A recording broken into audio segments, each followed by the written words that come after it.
आज का जो लेवल है वो थोड़ा सा टफ होगा।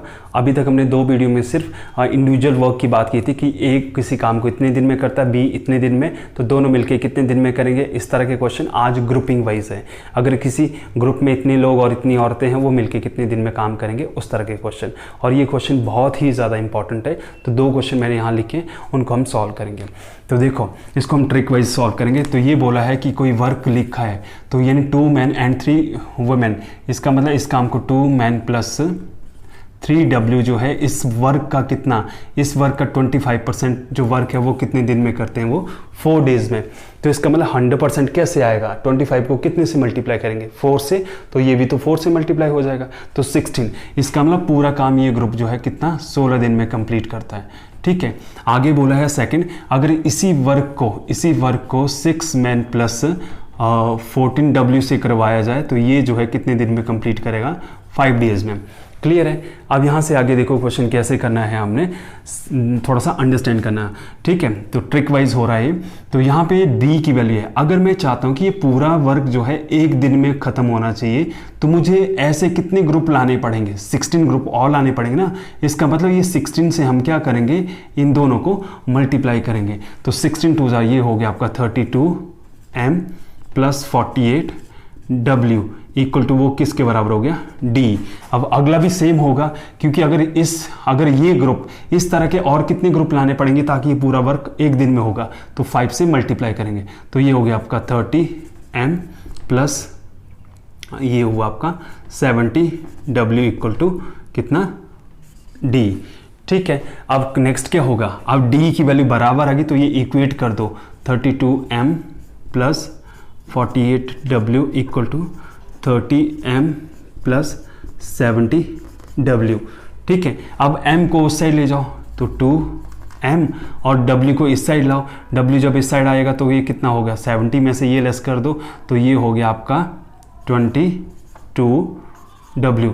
तो M रेशो W जो है वो कितना बना, 11:1। इसका मतलब ये किस चीज़ का रेशो आया, ये एफिशिएंसी का आया। अगर एफिशिएंसी का ये आ गया, इसका मतलब ये वैल्यू जो हमें यहाँ पे पुट करनी है। तो इसका मतलब एक आदमी एक दिन में 11 यूनिट बनाता है, तो 2 आदमी कितने बनाएंगे, तो 2 आदमी जो है वो बनाएंगे 2 × 11 दैट विल बी 22। और इसी तरह से एक वुमेन जो है कितना बनाती है, 1, 3 कितनी बनाएंगे, 3। तो टोटल कितने बनाए इन्होंने, 25। तो 25 यूनिट जो है इस ग्रुप का कितना है, इस ग्रुप का 1 दिन का काम है, ये 1 डे का काम जो है इस ग्रुप का कितना है, ये 25 यूनिट्स। लेकिन अब पूरा वर्क हमें बताना है कि कितने यूनिट का है। तो इसका मतलब 1 दिन में अगर ये 25 यूनिट बनाते हैं ये ग्रुप, तो 16 दिन में कितने बनाए, 16 × 25 दैट विल बी 400। इसका मतलब यूनिट्स। तो इसका मतलब ये हुआ आपका कि ये जो पूरा वर्क है ये कितने यूनिट का था, ये था 400 यूनिट का। अब यही वर्क जो है हमें किससे करवाना है, 20 वुमेन को। 20 वुमेन जो है इस काम को कितने दिन में कंप्लीट करेंगी। तो इसका मतलब ये हुआ, एक वुमेन की एफिशिएंसी अगर 1 यूनिट बनाने की है 1 दिन की, तो 20 जो औरतें हैं वो 1 दिन में कितने यूनिट बनाएंगी, 20। तो इसका मतलब 1 दिन का जो वर्क इन 20 वुमेन्स का है वो है 20 यूनिट्स। ठीक है, 20 यूनिट्स है तो ये यूनिट कैंसिल। इसका मतलब ये कितना है आपका, 20 days. This will be your answer. तो ये जो 20 वुमेन्स हैं वो उस सेम काम को कितने दिन में करेंगी, 20 दिन में। आई होप यहाँ तक क्लियर है सबका। अब क्वेश्चन नंबर 2 पे आ रहा हूँ मैं। तो देखो सेकंड क्वेश्चन भी थोड़ा सा सिमिलर है। इसमें बोला है कि if 12 man and 16 boys can do a piece of work in 5 days. मतलब सिंपल सी बात है कि ये बोला है कि ये कोई वर्क है, इसको जो है 12 मैन प्लस 16 जो बॉयज़ हैं वो कितने दिन में करते हैं, 5 डेज में। उसी तरह से आगे बोला है कि अगर इसी काम को कितना 13 मैन प्लस 24 बॉयज़ जो है कितने दिन में करते हैं, 4 डेज में। तो हमें ये बताना है कि find ratio of efficiency of 1 man and 1 boy. तो हमें क्या निकालना है, रेशियो ऑफ एफिशिएंसी किसका, 1 मैन और बॉय का, 1 मैन और 1 बॉय का रेशो क्या होगा एफिशिएंसी का। तो वेरी सिंपल, सेम तरीका। तो क्या करेंगे आप, मैंने आपको ये बताया कि जब भी ऐसा ग्रुपिंग वाला आएगा तो आपने पहले जब दो इक्वेशन ऐसे दिखेंगी आपको तो डी की वैल्यू निकालनी है। तो डी की वैल्यू जो है ये 5 इन दोनों के नीचे नहीं जाएगा। रिपीट कर रहा हूँ क्योंकि वर्क एंड टाइम जो है वो इनवर्स प्रोपोर्शन है, इसका मतलब 5 से ये मल्टीप्लाई हो जाएगा। तो मल्टीप्लाई हो जाएगा तो कितना बनेगा आपके पास होगा 5 से उसको मल्टीप्लाई कर दिया तो वो हुआ 60 m plus 80 b equal to d. तो d की वैल्यू यहाँ से भी आ जाएगी। तो d की वैल्यू मैं शॉर्ट कर रहा हूँ, अब d लिखेंगे ना, फिर अगले में भी d आएगा तो d की वैल्यू डायरेक्टली लिख दो। 4 से ये मल्टीप्लाई कर दिया तो ये हुआ आपका 52 m प्लस 96 b। अब यहाँ से जो है m इक्वेट करो और इसको ये चला जाएगा उधर तो ये हो गया 8 m और ये इधर आ जाएगा, ये होगा 16 b। तो m रेशो b जो बना वो बना आपका 2:1। इसका मतलब ये क्या है, ये आया 1 मैन एंड 1 बॉय की एफिशिएंसी। तो this will be our answer. तो यहाँ तक आई होप क्लियर है सबका। तो केस ऑफ ऑल्टरनेट का मतलब है कि अगर पहले दिन A आ रहा है, दूसरे दिन B आ रहा है, तीसरे दिन A आ रहा है, चौथे दिन B आ रहा है, इस तरह से मतलब एक एक दिन छोड़ के जो है वो पर्सन रिपीट हो रहा है। ठीक है, इसको बोलते हैं केस ऑफ ऑल्टरनेट। तो ऐसा क्वेश्चन जो है कैसे सॉल्व किया जाता है, तो देखो यहाँ पे तीनों क्वेश्चन इसी से रिगार्डिंग है। तो देखो पहला क्वेश्चन लिखा है C can do a piece of work in 9 days and D can do same work in 12 days if they work for a day alternately. ये ऑल्टरनेटली का मतलब जहाँ पे ये शब्द आ गया वर्क एंड टाइम में, इसका मतलब बारी बारी करके आ रहे हैं वो। पहले दिन C आएगा, दूसरे दिन D आएगा। स्टार्ट विद C यानी पहले दिन C आया तो दूसरे दिन D आया। In how many days will work complete. तो इस तरह से अगर काम कंप्लीट किया तो कितने दिन में काम कंप्लीट हुआ। तो देखो ये कोई वर्क था, ठीक है, इस वर्क को जो है C कितने दिन में करता है 9 days में, और इसी वर्क को जो है D कितने दिन में करता है 12 days में। ये उनकी वर्क एफिशिएंसी दी है, मतलब इस पूरे काम को स्पीड दी है। ये 9 days में करता है और ये 10 days में करता है। अगर ये दोनों मिलके इसको काम को कंप्लीट करेंगे तो कैसे करेंगे, यानी केस ऑफ ऑल्टरनेट बोला है। तो सिंपल सी बात है, वही तरीका। यहाँ पे C है और यहाँ D है, तो C कितने दिन में करता है 9 और ये 12। अब इन दोनों का आपने एलसीएम लिया तो वो आया 36। इसका मतलब ये जो पूरा वर्क है ये कितने यूनिट का था 36। अब यहाँ पे इनकी एफिशिएंसी निकालेंगे हम कि एफिशिएंसी कितनी है। तो ये कितना आया 4 और ये कितना है 3।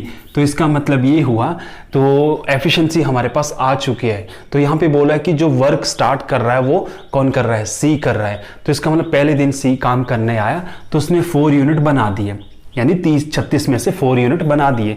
और दूसरे दिन D आया, उसने 3 यूनिट बनाए। तो इसका मतलब दोनों ने कितने बनाए 7।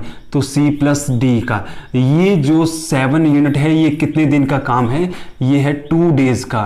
2 days का किस किस का, यानी C और D का। तो अगले 2 दिन में भी कितने होंगे 7, उसके अगले दिन 2 दिन में भी 7।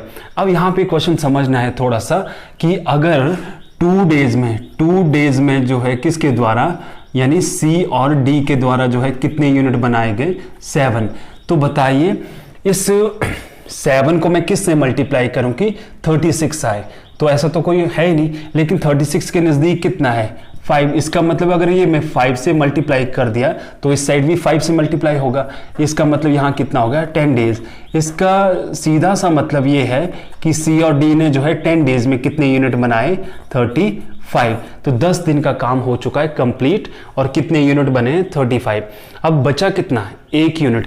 1 यूनिट बचा, तो 1 यूनिट है, इस 1 यूनिट को कौन आएगा सॉल्व करने, इस 1 यूनिट को कौन करेगा कंप्लीट। यानी क्या हुआ, अगर C ने स्टार्ट किया है काम, इसका मतलब 1 3 5 7 9 11 इन दिनों C आएगा और इवन पे D आएगा। तो अब बारी किसकी है, अब बारी 11वें दिन किसकी बारी है C की। तो C आया, C ने एक दिन में कितने यूनिट बनाता है C एक दिन में 4 यूनिट बनाता है। बनाने के लिए कितने यूनिट बचे हैं 4, बनाने के लिए 1 यूनिट बचा है। तो जाहिर सी बात है जो टाइम उसको लगेगा वो लगेगा 1/4 डेज।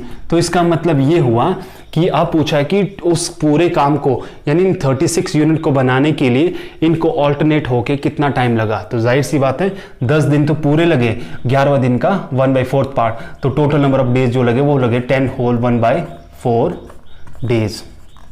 यहाँ तक क्लियर है सबका। चलो नेक्स्ट क्वेश्चन देखो, बिल्कुल अगर ये समझ आ गया तो ये भी सारे के सारे सेम है, यानी केस ऑफ ऑल्टरनेट। अगला क्वेश्चन क्या है, if A can do a piece of work in 10 days, B can do same work in 12 days। B can do जो है उसी काम को कितने दिन में करता है, 12 days में, and D can do in 18 days में। अब 3 का आ गया। If they work for a day alternately, अगर वो ऑल्टरनेट होके काम करते हैं, स्टार्ट कौन कर रहा है, बी सी ए इस तरह से, तो जाहिर सी बात है आपके पास अगर ये कोई वर्क है, इस वर्क को जो है कौन कर रहा है, ए जो है कितने दिन में कर रहा है, 10 days में, और बी कितने दिन में कर रहा है, 12 days में, और डी कितने दिन में कर रहा है, 18 days में। ये उनकी इंडिविजुअली स्पीड है। तो जाहिर सी बात है हमने ये पढ़ा है ए बी सी, जब भी सिंगल पर्सन के थ्रू काम आएगा तो ये वाली ट्रिक आपकी बहुत हेल्प करेगी। तो मतलब 10 हो गया, 12 हो गया, 18 हो गया, इनका एलसीएम लिया आपने। एलसीएम जो है आपके पास डायरेक्टली कितना आया, ये हो गया आपका 36, और अब 180 से क्या करेंगे हम, 180 को डिवाइड करेंगे तो वो कितना है आपका 18, और ये कितना है आपके पास 15, और ये कितना है आपका 10। ये जो है किसकी वर्क एफिशिएंसी है, ये ए बी सी की इंडिविजुअल है। अगर मैं इन तीनों नंबरों को ऐड कर दूं, इन तीनों नंबरों को ऐड करके कितना हुआ आपके पास, ये हुआ 25 और 18 हो गया आपके पास 43। इसका मतलब ये 43 जो यूनिट है ये कितने दिन में बने, तो 43 यूनिट्स बने कितने दिन में, ये बने हैं 3 days में। किसके द्वारा, इनके द्वारा। 3 days में क्यों बने, ये तो एक दिन में बनने चाहिए थे, नहीं, क्योंकि 3 days में इसलिए क्योंकि ये ऑल्टरनेट होके आए। मतलब पहले दिन आया आपका कौन, बी, दूसरे दिन सी, तीसरे दिन ए। यहां तक क्लियर है। तो 3 दिन का काम है 43 यूनिट। अब आता है 43 यूनिट आ गया, तो इसका 43 को हम किस से मल्टीप्लाई करके 180 है, तो वो है नहीं कोई ऐसा नंबर। इसका मतलब है 43 को अगर मैं मान लो 4 से मल्टीप्लाई करता हूं इस साइड, उस साइड भी 4 से मल्टीप्लाई होगा, ठीक है। तो वो कितना है आपके पास, यानी 12 days का जो वर्क है वो कितना बना आपके पास, वो बना आपका ये 12 हो गया, और ये 170 यूनिट। ये 170 यूनिट कंप्लीट हो चुके हैं किसके द्वारा, बी सी ए के द्वारा। कितने दिन में, 12 दिन में। अब जो बचे हुए यूनिट है, तो बचे हुए यूनिट कितने आएंगे, तो जो बचे हुए यूनिट है वो कितने होंगे, यानी रिमेनिंग यूनिट्स कितने रहे, वो रहे आपके पास कितना, 180 में से ये लेस कर दिया तो वो रहे 8। अब इन 8 यूनिट को करने के लिए अब किसकी बारी आई, तो मतलब सिंपल सी बात है, पहले दिन अगर बी आया, दूसरे दिन सी आया, तीसरे दिन ए आया। अब बी की बारी कब आएगी, यानी 13वें दिन कौन आ रहा है, बी आ रहा है। तो बी की एफिशिएंसी कितनी है, बी की एफिशिएंसी है एक दिन में 15 यूनिट बनाने की, लेकिन बचे कितने यूनिट उसको, 8। तो मतलब 15 यूनिट बनाता वो एक दिन में, लेकिन बनाने के लिए 8 यूनिट है, तो पूरा दिन तो लगेगा नहीं, तो इसलिए क्या होगा, तो यानी बी को कितने दिन लगेंगे इस काम को करने के लिए, 8/15 डे, ठीक है। तो टोटल नंबर ऑफ डेज कितने बनेंगे, तो टोटल नंबर ऑफ डेज जो होगा वो होगा 12 प्लस ये, तो वो आया आपका 12 whole 8/15 days. This will be answer of second question. I hope यहां तक क्लियर हो गया। अब third question, less than efficient than K, तो इसका मतलब एस जो है 20% लेस है, तो वो कितना हो गया 80% ऑफ के, ठीक है। तो एस रेशो के कितना बनेगा, डायरेक्टली 4:5, ये है एफिशिएंसी का। उसके बाद है के इज 40% मोर देन आर, तो लेस का मतलब हमेशा 100 से लेस करो, मोर का मतलब 100 में उतना ऐड करो। तो के कितना है 40% मोर है, तो 140% ऑफ किसका, वो है आर का, ठीक है। तो के रेशो आर जो है वो कितना बनेगा, वो बनेगा 7:5। ये भी किस चीज़ का है, ये भी एफिशिएंसी का है, ये वाला हिस्सा भी किस चीज़ का है, एफिशिएंसी का है, लेकिन रेशो आगे 2। अब यहाँ पे कॉमन लेटर कौन है, के, तो के की वैल्यू हमें बराबर बनानी है, तो के की वैल्यू कितनी है, यहाँ 5 और यहाँ 7। तो ये बराबर नहीं है ना, अगर बराबर होती तो डायरेक्टली लिखते। इसका मतलब ये ग्रुप जो है कितने से मल्टीप्लाई होगा, 7 से, और ये ग्रुप कितने से होगा, 5 से। तो 7 से मल्टीप्लाई करके कितना है 28, और ये 35, और 5 से किया ये 35, तो ऑलरेडी आ चुका है, तो ये हो गया 25। ये जो है किसकी है, ये एस, के और आर की एफिशिएंसी है, मतलब एक दिन की। अब आगे क्वेश्चन ये बोला है कि देन फाइंड, अब देखो अब बोला है कि एस जो है कंप्लीट करता है उस पूरे वर्क को कितने दिन में, 28 दिन में। तो यानी एस की एफिशिएंसी कितने है, 28 यूनिट बनाता है वो एक दिन में। तो एस जो है एक दिन में 28 यूनिट बनाता है, तो 28 दिन में कितना बनाएगा, 28 × 28, ये होगा आपका 784 ये पूरे के पूरे यूनिट है। अब 794 यूनिट को अगर इन सब को करने के लिए दिया जाए ऑल्टरनेटली तो कितने दिन में कंप्लीट होगा? तो स्टार्ट किससे हो रहा है? पहले के, फिर आर, फिर एस। तो जाहिर सी बात है, अब देखो अगर मैं इन तीनों नंबरों को ऐड कर दूं तो वो एक दिन की टोटल यूनिट है। तो इसका मतलब ये हुआ के प्लस आर प्लस एस, ये वन डे में जो है कितने डे में कितने यूनिट बनाते हैं? ये बनाते हैं, इन सबको ऐड करो 10 18 1 कैरी 5 7 8 88 यूनिट बनाते हैं ये एक दिन में। अगर एक दिन में इन्होंने 88 यूनिट बना दे वन डे में, ठीक है। अब 88 को मैं किस से मल्टीप्लाई करूं कि ये बने या इसके क्लोजर बने? तो देखो करता हूं तो वो 704 होगा, ठीक है। तो इस साइड भी तो 8 से मल्टीप्लाई होगा तो वो कितना होगा? 8 डेज। इसका मतलब ये हुआ कि 8 डेज में जो है कितने यूनिट बन चुके हैं इनके द्वारा? ऑल्टरनेटली 704। अब बात आगे उठती है कि बचे हुए कितने रहे? बचे हुए जो 704 को हम लेस करेंगे इससे, तो इससे लेस करने के बाद जो है हमारे पास कितना बचा? 80। ये है रिमेनिंग यूनिट्स। रिमेनिंग यूनिट्स कितने रहे? 80। अब इन 80 यूनिट को करने के लिए जो है अब कौन आएगा? यानी 8 दिन पूरे हो गए, 9वें दिन जो आएगा वो के आएगा, वो अपने हिस्से का काम करेगा। तो 9वें दिन जो है के आया, तो के ने कितने बनाए? के जो है आपके पास कहाँ है? के सेंटर में। तो के ने कितने बनाए? 35 यूनिट बना दिए। तो 9th डे में जो है क्या हुआ? के आया, उसने 35 यूनिट बना दिए, ठीक है। 10वें दिन कौन आया? 10वें दिन जो है आपके पास किसको बोला है? आर को। आर की एफिशिएंसी 25 है, तो इसका मतलब 10th डे में कौन आया? आर आया। आर ने कितने बनाए? अपने हिस्से के पूरे यूनिट बना दिए 25।